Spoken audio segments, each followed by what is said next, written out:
तो दोस्तों अभी रिसेंटली एक स्ट्रेस टेस्ट किया था जिसमें स्मॉल कैप और मिड कैप जो फंड्स थे उन्होंने अलग अलग पैरामीटर्स बताए थे अपने, जिसमें से दो पैरामीटर से 25% पोर्टफोलियो कब रिडीम हो सकता है, 50% पोर्टफोलियो कब रिडीम हो सकता है।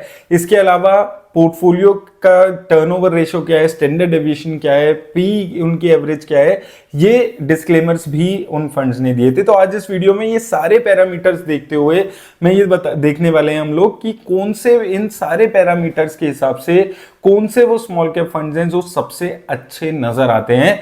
और इसमें मैंने टॉप के जो 12 एसेट अंडर मैनेजमेंट के हिसाब से जो म्यूचुअल फंड्स हैं उनको यहां पर कवर किया है। तो सबसे पहला यहां पर अगर आप देखेंगे ये कुछ फंड्स मैंने कवर किए हैं। Nippon India small cap fund आ गया, इसमें HDFC, SBI, Axis, Quant, Kotak, HSBC, DSP, Canara Robeco, ICICI Prudential और टाटा स्मॉल कैप। तो ये फंड्स में यहां पर आज इस वीडियो में कवर कर रहा हूं।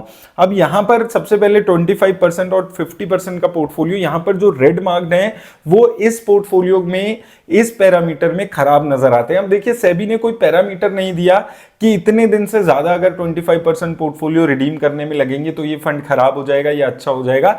लेकिन ये जो 10-12 फंड्स हैं इसमें जो लीस्ट सबसे खराब फंड्स जो दिख रहे हैं उनको मैंने यहां पर रेड मार्क किया है।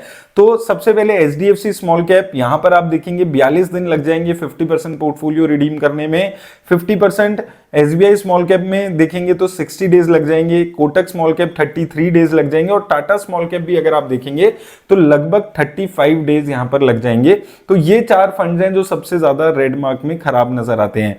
अच्छे अगर आप बात करें फंड्स कौन से नजर आते हैं तो यहां पर एक्सिस का यहां पर देखते हैं अगर तो निपन इंडिया स्मॉल कैप ठीक नजर आता है। सबसे अच्छे में अगर देखते हैं आईसीआईसी प्रूडेंशियल सबसे अच्छा नजर आता है। इसके अलावा कैनरा रुबेको स्मॉल कैप काफी अच्छा है, एचएसबीसी स्मॉल कैप काफी अच्छा है, क्वांट स्मॉल कैप भी यहां पर अच्छा नजर आता है। 11 दिन में और 22 दिन में यहां पर ये अपने पोर्टफोलियो को रिस्पेक्टिवली रिडीम करने वाले हैं। तो ये कुछ रिजल्ट्स यहां पर इसके पोर्टफोलियो में नजर आते हैं। अब बात आती है कि इनका स्टैंडर्ड डेविएशन जो ये दिखाता है कि कितने वॉलेटाइल हैं, तो उसमें जो एक सबसे खराब फंड है वो है आपका क्वांट स्मॉल कैप फंड।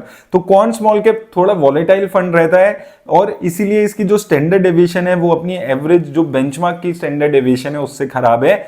बहुत अच्छे कौन से हैं इसमें से एसबीआई अच्छा है, इसके अलावा अगर हम देखते हैं तो एचएसबीसी अच्छा नजर आता है और टाटा स्मॉल कैप, ये तीन हैं जो काफी अच्छे नजर आते हैं। और इसके अलावा जितने भी फंड्स हैं वो अपने बेंचमार्क से अच्छा परफॉर्म करते हुए नजर आ रहे हैं। एक खराब एक है, बहुत अच्छे तीन है और बाकी सारे अबव एवरेज फंड्स हैं अगर हम स्टैंडर्ड डेविएशन की बात करते हैं। अब बात करते हैं पोर्टफोलियो के प्राइस टू अर्निंग रेशियो। तो price to earning ratio basically ये बताती है कि वैल्यूएशंस क्या हैं आपके पोर्टफोलियो की और बेंचमार्क की वैल्यूएशंस क्या हैं। तो इसमें अगर आप देखेंगे तो जो रेड मार्क्ड फंड्स हैं उसको एक बार हम देखते हैं। यहां पर हम देखते हैं रेड मार्क्ड वाले को, तो सबसे खराब चार फंड्स हैं जो वैल्यूएशंस के हिसाब से नजर आते हैं। सबसे पहले निपन इंडिया स्मॉल कैप 41 की प्राइस टू अर्निंग है एज अगेंस्ट 28 की प्राइस टू अर्निंग जो इसकी बेंचमार्क की चल रही है। इसके अलावा एचएसबीसी देखेंगे और कोटक देखेंगे तो ये भी काफी खराब है और कैनरा रुबेको स्मॉल कैप भी काफी खराब, 48% के आसपास की इसकी प्राइस टू अर्निंग है एज अगेंस्ट 28 की प्राइस टू अर्निंग रेशियो इसकी पीई के हिसाब से। अब सबसे ज्यादा हैरान करने वाला जो प्राइस टू अर्निंग है वो क्वांट स्मॉल कैप की है जिसकी प्राइस टू अर्निंग सिर्फ 21 के आसपास की है, जो कि हाई रिस्क लेने वाला म्यूचुअल फंड है, फिर भी जो प्राइस टू अर्निंग है वो कम है। यानी कि इन्होंने वैल्यू ओरिएंटेड कंपनीज को चूज कर रखा है हाई रिस्क लेने के लिए भी, तो ये काफी अच्छा है। एचडीएफसी का काफी अच्छा नजर आता है और इसके अलावा टाटा स्मॉल कैप का भी काफी अच्छा यहां पर पोर्टफोलियो का प्राइस टू अर्निंग नजर आता है। इसके अलावा अगर हम पोर्टफोलियो टर्नओवर रेशियो देखते हैं तो दो की खराब है बेसिकली, एक एसबीआई स्मॉल कैप और दूसरा आपका क्वांट स्मॉल कैप। ओवरऑल अगर आप दोस्तों देखते हैं, अगर हम सारे पैरामीटर्स को यहां पर देख लेते हैं तो सारे पैरामीटर्स में क्वांट स्मॉल कैप है जो काफी अच्छा निकल कर आया है। इसकी एक तो रिडेम्पशन बहुत क्विकली हो जाएगी, प्राइस टू अर्निंग अच्छी है, हालांकि ये हाई रिस्क इन्वेस्टर्स के लिए सुटेबल है क्योंकि इसकी स्टैंडर्ड डेविएशन काफी ज्यादा है और पोर्टफोलियो में चेंजेस भी ज्यादा करता है। तो वो वॉलेटिलिटी के लिए अगर आप तैयार हैं तो ये फंड आपके लिए काफी अच्छा सुटेबल यहां पर निकल कर आ रहा है। और रिटर्न्स भी अगर आप यहां पर 5 साल की देख रहे हैं तो 36% के आसपास की रिटर्न्स इसने जनरेट की है। तो जो रिस्क ये ले रहा है, जो स्टैंडर्ड डेविएशन ज्यादा है, पोर्टफोलियो टर्नओवर ज्यादा है, उसके अगेंस्ट ये रिटर्न्स भी अच्छी जनरेट कर रहा है।